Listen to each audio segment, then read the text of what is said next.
1 Petrus pasal yang ketiga ayat 17 dan ayat yang ke-18. Firman Tuhan berkata demikian, sebab lebih baik menderita karena berbuat baik, jika hal itu dikehendaki Allah, daripada menderita karena berbuat jahat.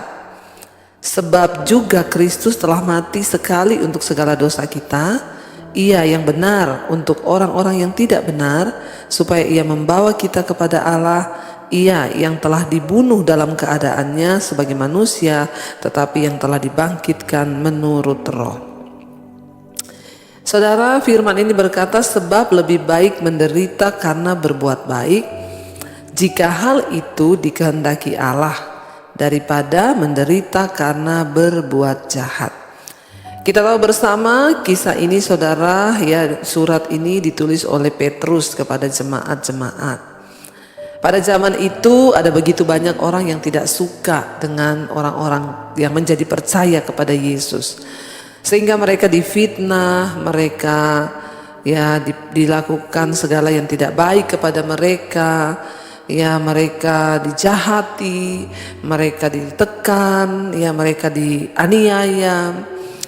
Dan Petrus memberi kekuatan kepada jemaat. Dia berkata bahwa firman Tuhan berkata, sebab lebih baik menderita karena berbuat baik, jika hal itu dikehendaki Allah, daripada menderita karena berbuat jahat. Banyak orang itu datang dan berkata, Bu, kenapa ya? Saya ini berbuat baik tapi difitnah loh. Saya ini berbuat baik tetapi balasannya saya terima yang tidak baik. Saya ini berbuat ini tapi kok orang-orang itu di luar menceritakan ya tentang saya itu begini.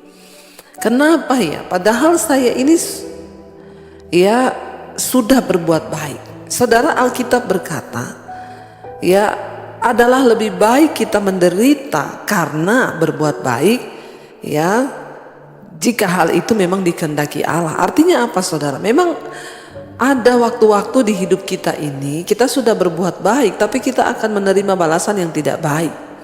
Dan memang itu dikehendaki Tuhan, diizinkan Tuhan, ya. Tetapi firman Tuhan menjamin adalah lebih baik, ya. Sebab adalah kasih karunia ketika kita menderita karena kebenaran, ya. Adalah satu kebaikan, adalah sebuah kebahagiaan jika kita ini menderita karena kita berbuat baik. Kita difitnah karena kita berbuat baik, puji Tuhan, haleluya 12 kali. Saya pun belajar untuk tidak mau mendengarkan fitnahan orang. Biasanya orang yang memfitnah itu orang yang gak pernah buat apa-apa, saudara. Mereka hanya bisa menghakimi. Orang-orang begitu, orang-orang yang tidak pernah melakukan sesuatu untuk pekerjaan Tuhan. Orang-orang yang gak pernah melakukan apa-apa, tapi mulutnya itu di luar memang seperti itu. Tapi ya itu Tuhan izinkan, gak apa-apa. Teruslah berbuat baik, karena firman Tuhan bilang lebih baik kalau kita ini berbuat baik terus kita difitnah. Lebih baik kalau kita ini berbuat baik terus kita itu diceritain. Lebih baik kalau kita ini berbuat baik terus kita itu dijahatin. Nggak apa-apa, teruslah berbuat baik. Jangan sampai kebaikan kita itu luntur karena percuma lah saya sudah berbuat baik tapi orang gini-gini, ya udah mending saya berhenti. Rugi, saudara. Itulah manusia. Ya, orang jahat akan tetap mengeluarkan pembenaran yang jahat dari hatinya. Sekalipun dia melihat kebaikan orang, tetap yang keluar itu jahat. Jadi gak usah ambil pusing dengan orang yang memfitnah, dengan orang yang menekan kita, dengan orang yang mencoba ya menghalangi kita. Biarkan saja, karena orang jahat itu akan mengeluarkan perbendaharaan yang jahat. Sekalipun mereka melihat kebaikan orang, mereka sudah tidak bisa menceritakan kebaikan karena memang hatinya itu jahat. Tapi orang yang baik teruslah berbuat baik.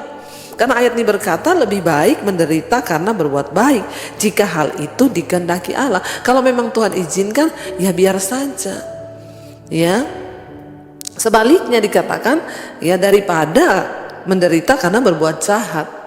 Jangan kita menderita karena kita berbuat jahat. Kita diceritain orang karena kejahatan kita, ya itu memang biasa. Ya, tapi kita nggak dapat upah karena memang kita jahat. Jangan mau menderita karena berbuat jahat. Biarlah kita ini menderita karena perbuatan baik kita. Ya, ditekan, difitnah. Itu yang dialami oleh orang Kristen mula-mula pada zaman itu. Iya, nggak apa-apa saudara. Engkau mungkin seorang istri yang merasa suamiku ini nggak pernah baik sama saya. Saya itu sudah baik sama dia. Teruslah berbuat baik, sebab adalah lebih baik jika kamu menderita karena berbuat baik daripada kamu menderita karena berbuat jahat, nggak ada upah. Ya, teruslah berbuat baik. Sebagai orang tua engkau berkata, aku ini sudah baik kepada anakku, tapi kenapa balasannya seperti itu? Teruslah berbuat baik. Karena firman Tuhan bilang lebih baik engkau menderita karena berbuat baik. Ya, mungkin engkau berkata, saya ini sebagai seorang anak, saya sudah berbuat baik kepada orang tua, tapi tetap aja nggak pernah ya saya itu dibalas dengan yang baik. Nggak apa-apa, teruslah berbuat baik. Karena untuk itulah kita dipanggil ya. Dan memang hal itu Tuhan kehendaki, ya sudah dijalani aja. Karena bukankah semua yang terjadi dalam hidup kita itu seturut dengan kehendak Tuhan. Tetap berbuat baik, jangan pernah berhenti. Ya, kalau kita mau mengukur saudara, Yesus saja yang Tuhan, banyak sekali yang membenci dia, banyak sekali orang ingin menjatuhkan dia, banyak sekali yang memfitnah dia. Itu yang Yesus, apalagi kita ini siapa? Nggak ada apa-apanya kita ini dibandingkan Yesus. Jadi kalau hari ini engkau sudah berbuat baik, engkau menderita, engkau difitnah, itu adalah satu kasih karunia saudara. Itu adalah berkat, bersyukur. Semakin kita difitnah, semakin Tuhan akan memberkati. Apalagi kalau kita memang sudah berbuat baik, difitnah, ya itu adalah anugerah saudara. Dikatakan di sana ayat 18, sebab juga Kristus telah mati sekali untuk dosa kita, ia yang benar untuk orang-orang yang tidak benar. Nah, kita belajar dari Yesus. Yesus saja itu benar loh. Dia bukan hanya mau menderita bagi orang yang berdosa, dia mati bagi orang berdosa. Dia serahkan nyawanya dan tidak ada lagi kasih yang lebih besar dari itu. Nah, kita ini disuruh belajar dari Yesus. Ketika orang berbuat jahat kepada kita, apakah kita itu membalas orang itu dengan jahat atau kita memberkati dia, mendoakan dia? Ya, kalau disuruh kita mati bagi dia mungkin kita belum mampu. Tapi kita belajar dari Yesus. Di sini dikatakan ya, sebab Yesus juga telah mati untuk dosa-dosa kita. Dia mati untuk orang-orang yang tidak benar. Dia yang benar mati untuk orang yang tidak benar. Jadi kalau kita ini hanya menderita, belum sampai kita ini ya seperti Yesus dibunuh, ya marilah kita bersyukur. Dan mari kita melihat kepada Kristus sebagai teladan. Dia mati untuk orang jahat. Dia mati untuk setiap kita yang berdosa. Mungkin kita belum sampai sejauh itu. Kita mati bagi orang yang berbuat jahat pada kita. No, gak ada yang sanggup. Tapi setidaknya ya gak usah benci orang yang memfitnah kita. Gak usah berbuat jahat kepada mereka. Gak usah balas yang jahat. Tapi tetaplah berdoa. Tetap lakukan kebenaran. Yesus itu mati bagi dosa-dosa kita. Dia yang benar, dia mati untuk orang yang tidak benar, supaya ia itu membawa kita kepada Allah. Ya, ia yang dibunuh dalam keadaannya sebagai manusia, tetapi yang telah dibangkitkan menurut roh. Ingat saudara, tujuan dari kematian Kristus itu untuk membawa kita datang kepada Allah. Hubungan yang terputus itu antara kita dengan Tuhan harus diperbaiki lewat kematian Yesus. Dia yang Tuhan menjelma sebagai manusia untuk mati agar hubungan kita dengan Tuhan itu bisa dipulihkan. Ya, adalah satu hal yang sangat penting kita tahu bahwa hari-hari ini mari kita fokus kepada manusia roh. Yesus mati supaya kita ini dibawa kepada Allah, dan Yesus yang dibunuh dalam keadaannya sebagai manusia tetapi yang telah dibangkitkan menurut roh. Ada satu kehidupan di dalam kekekalan yang saat ini sedang kita perjuangkan. Kita hari ini sedang berjuang terus melawan daging. Daging ini tidak tahan menderita.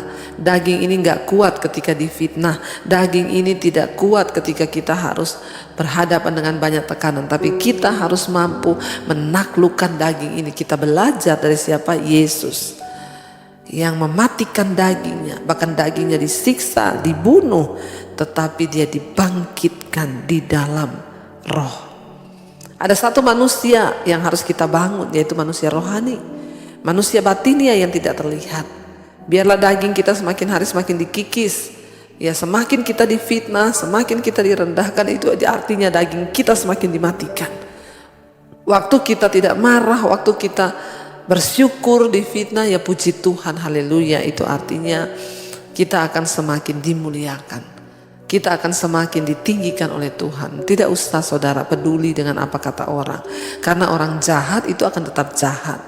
Orang yang hatinya itu jahat, dia akan mengeluarkan hal-hal yang jahat dari perbendaharaan hatinya yang jahat. Dan dia gak akan pernah bisa melihat kebaikan orang lain. Karena itu mari kita introspeksi diri hari-hari ini. Supaya kita juga menjadi orang yang berkenan pada Tuhan. Jangan sampai kita juga punya hati yang jahat. Kalau hari ini engkau sedang diizinkan menderita karena kebenaran, bersyukurlah. Sebab adalah lebih baik menderita karena berbuat baik daripada menderita karena berbuat jahat. Orang menderita karena berbuat jahat yaitu wajar, itu hukuman. Tapi orang menderita karena berbuat baik itu adalah anugerah.